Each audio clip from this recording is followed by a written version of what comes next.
आप सभी को नमस्कार। आज मैं आप सभी के समक्ष रामायण की एक छोटी सी कहानी लेकर आई हूँ, किस्सा लेकर आई हूँ कि कैकेयी को आत्मज्ञान की प्राप्ति कैसे हुई। बात उस समय की है जब प्रभु श्री राम रावण पर विजय पाकर अयोध्या लौटे।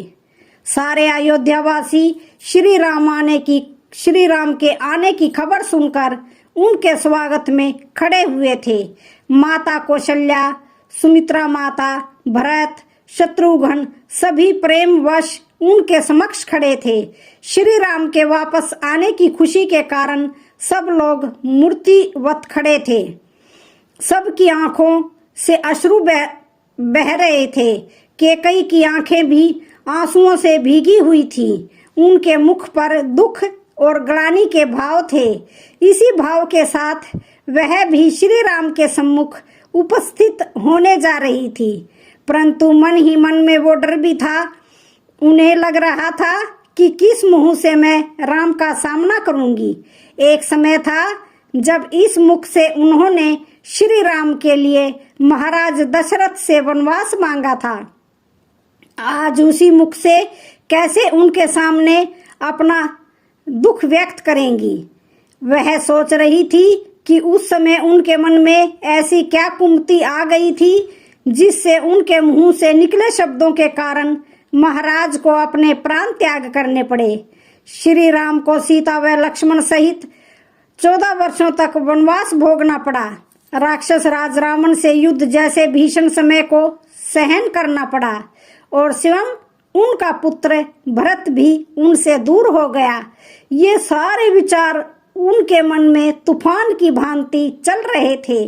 कहीं न कहीं मन में ये भी डर था कि न जाने श्री राम उनके साथ किस तरह का व्यवहार करेंगे। मन में इसी तूफान को समेटे कांपते शरीर व पीड़ा भरे मन के साथ श्री राम के सामने उपस्थित हुई। सभी लोग श्री राम के दरबार में उनके सम्मुख एकत्रित थे। ऐसे समय में कैकेयी को किसी बात के बारे में कहना उचित नहीं लगा, किंतु उनके मन का बोझ इतना ज्यादा बढ़ गया था कि अब उन्हें लगा कि यदि उन्होंने राम के समक्ष इन विचारों को व्यक्त नहीं किया तो कहीं कुछ गलत न हो जाए। यही सोचकर वह संकोच के भाव के साथ राज दरबार में जा पहुंची। जो शंका का भाव कैकेयी के मन में था वही उस दरबार में उपस्थित अन्य लोगों के मन में भी था। अन्य सभी लोग भी यही जानना चाहते थे कि भगवान श्री राम अब कैकेयी के साथ किस तरह का व्यवहार करेंगे। किसी को लग रहा था कि क्रोध करके उन्हें प्राण दंड दे देंगे। कोई सोच रहा था कि प्राण दंड न भी दे तो उनको उचित दंड देने का अधिकार तो अवश्य है श्री राम को। कुछ सोच रहे थे शायद वे उन्हें क्षमा कर देंगे। दरबार में उपस्थित सबके मन में अलग अलग तरह के विचार उमड़ रहे थे, किंतु वहां जो हुआ वह सबकी आशाओं के विपरीत था। वहां जब श्री राम ने देखा कि उनकी माता कैकेयी उनके पास दरबार में आ रही हैं, तो उन्हें देखकर राम अपने स्थान से उठे और वो माँ कहते हुए उनके पास जा पहुँचे। उन्होंने कैकेयी को राजकक्ष में प्रवेश करने से पूर्व ही रोक लिया।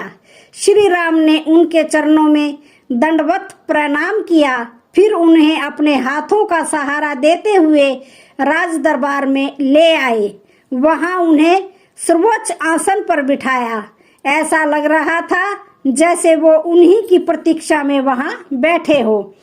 इतना प्रेम पूर्ण व सम्मानजनक व्यवहार देखकर कैकेयी तो मानो बिलख पड़ी।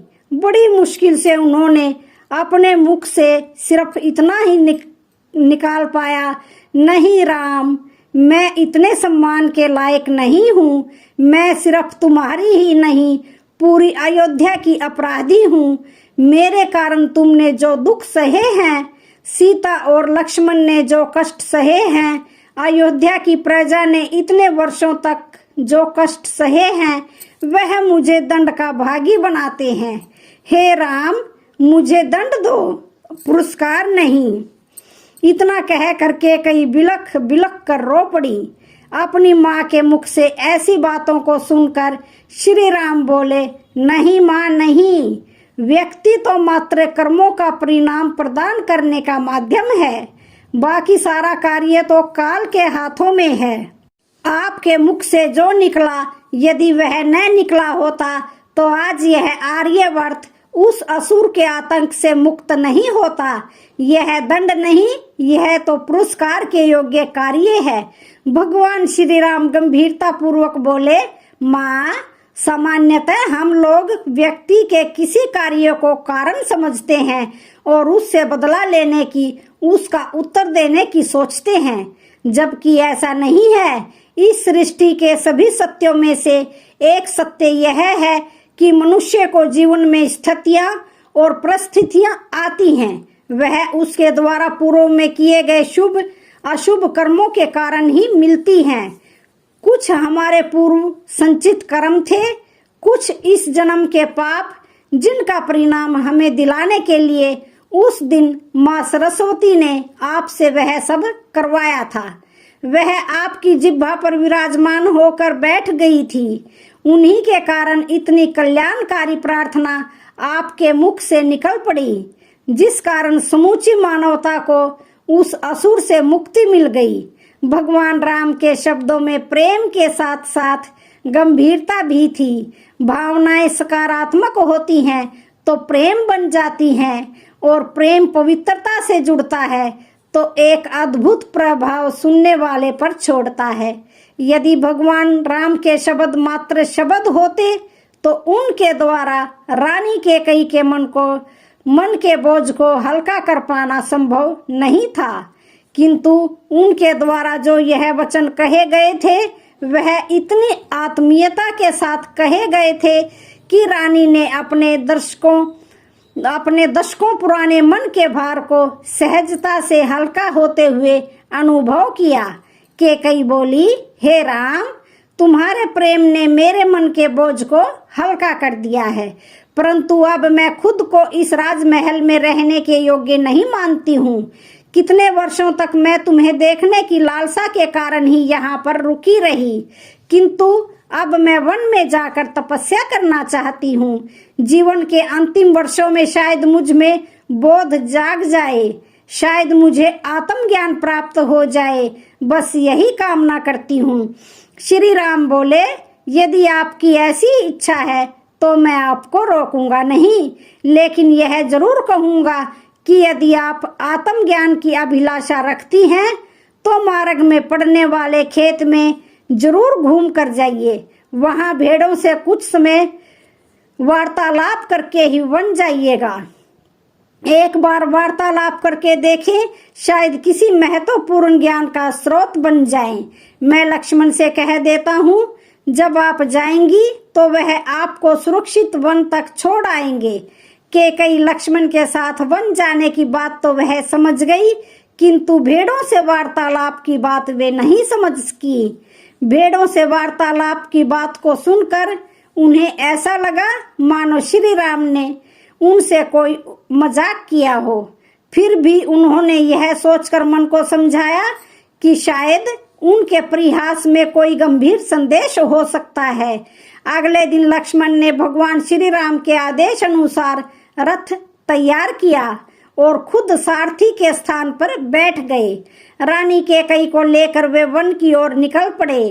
कैकेयी ने चलते समय लक्ष्मण से पूछा, पुत्र लक्ष्मण, क्या श्री राम ने तुम्हें कोई संकेत दिया है? मैं भेड़ों से वार्तालाप करने के उद्देश्य को समझ नहीं पाई। लक्ष्मण बोले, माता, मेरे लिए तो वे प्रभु समान है। मैं उनके कहने के उद्देश्य को जानने का प्रयत्न नहीं करता। मैं तो मात्र उनके कहे को पूरा करने की सोचता हूँ।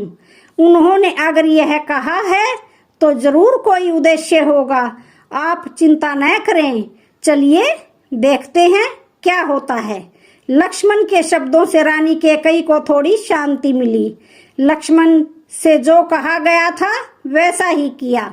उन्होंने रानी कैकेयी को रास्ते में पड़ने वाले खेत में ले जाकर खड़ा कर दिया। वहां कुछ भेड़ और बकरी चर रही थी।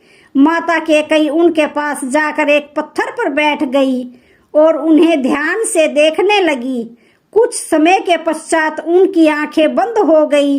वह ध्यान मगन हो गई थी। इस समय उन्हें मात्र उन भेड़ों की मैं करती हुई आवाज उनके कानों में पड़ रही थी। कुछ देर ऐसे ही बैठकर वे एकदम जल्दी से उठी और लक्ष्मण से बोली, पुत्रे, वापस अयोध्या चलो। जिस ज्ञान की तलाश में मैं वन में जाना चाहती थी वह तो श्री राम ने मुझे यहीं दिखा दिया। आज यह भेड़े ही मेरी गुरु बन गई। मैं राम को धन्यवाद देना चाहती हूँ। राम ने ही आज मेरे मन में ज्ञान के द्वार खोल दिए। आज मुझे अपने आत्मज्ञान की प्राप्ति हो गई।